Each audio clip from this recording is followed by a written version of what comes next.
Yeah. Can't get much more of this piping, so might have to shift the whole machine over slightly. We have just changed the fittings on a few of the parts of the pipe, just here, and then over where Max is over there, just over here behind that board where the water is coming in. It was leaking a bit, so hopefully we won't have any more leaks. We are cleaning all of the seals in between the connections between the tubes. This is what they looked like before, so you can see they're quite dirty, and then this is what they look like after. So hopefully this will be able to provide us with a better seal, and we can draw a better vacuum. So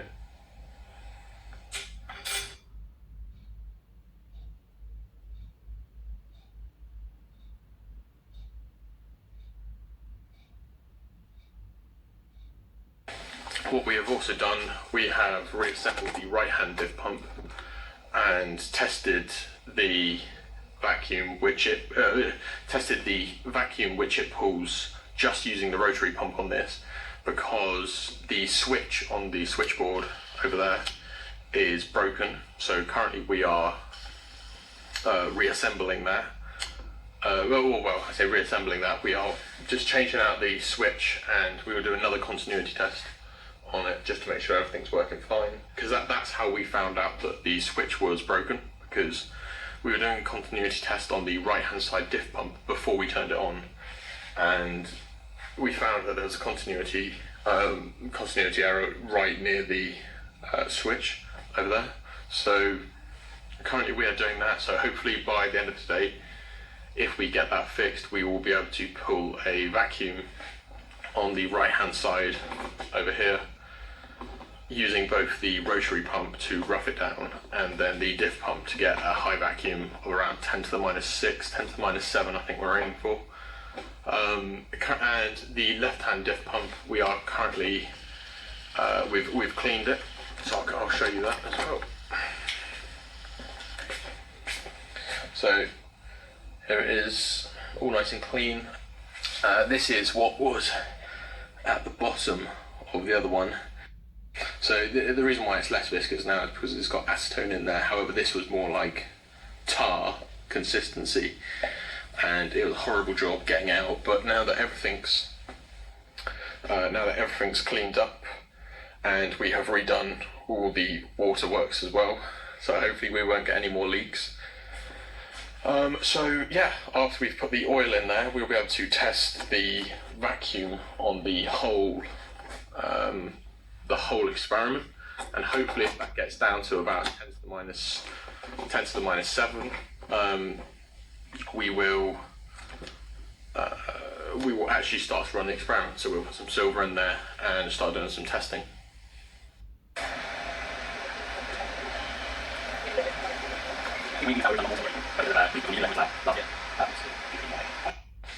Okay, just doing a bit of continuity testing. We've switched out one of the switches on the front. Okay. You might be able to see. We've taken this black panel off. Show you the electronics. There's a mess of wires that we've done, so you can see on the left hand side is the original switch. This was for the rotary pump. Yeah. And then this new one that we're putting in is the replacement for the diff pump. Yeah. On the other side, we have a similar thing. We think we have a problem on this side too with this switch, which is for the diff pump. It's strange though, you can see this kind of residue. You can't see it because it won't focus. It won't focus. Hang on. Okay, well, there's kind of a not great residue around that switch. So we'll have to give that a bit of a clean. Right, we've turned on the whole right hand side for about 20 minutes, half an hour. After we've changed the switches around, but the diffusion pump still seems to not be turning on because it's not warm at all. It doesn't have anywhere near. It should be quite warm. It's not. So most likely there's an electrical fault within the diffusion pump wiring itself. So we'll have to have a look at that as well. Yeah. Yeah, so we've got the, we fixed our electrical problems. It turns out that and we have these little water flow switches that tell the system if the water's flowing through the pipes. There's one for each of the diffusion pumps.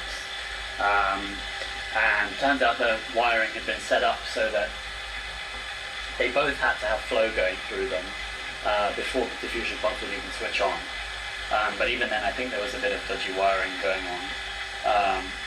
And obviously we've disconnected the entire left-hand side, so we can only get flow through this side anyway. So we've just temporarily basically bypassed the water flow switches, so we were able to turn on the right-hand diffusion pump. So now it's getting hot at the bottom, which was the problem we were having before. So we've got the rotary pump on, the diff pump on, and we're just waiting for it to get down to a rough vacuum somewhere 10 to the minus 3 millibar. Then we'll open up all the valves and basically see what pressure we can get down to if we check the pressure with the pen engaged. So we've roughed out the system and we are currently pulling a vacuum using the diffusion pump, and up there you can see the pressure. Here we have both the rotary pump and the dip pump going. They've been running for around 6 hours, and we have attached this tube here alongside the T-junction, so we're pulling a vacuum along this whole part. So this is basically half the experiment, but we're only using half the pumps because we're going to have 2 other pumps as well. We're going to have another diffusion pump and another rotary pump over there. So sort of the time which it takes for this to pump down should be comparable for the time it takes for the whole system to pump down. And in the 6 hours, we have got down to a pressure of around 3.6 times 10 to the minus 7 millibar.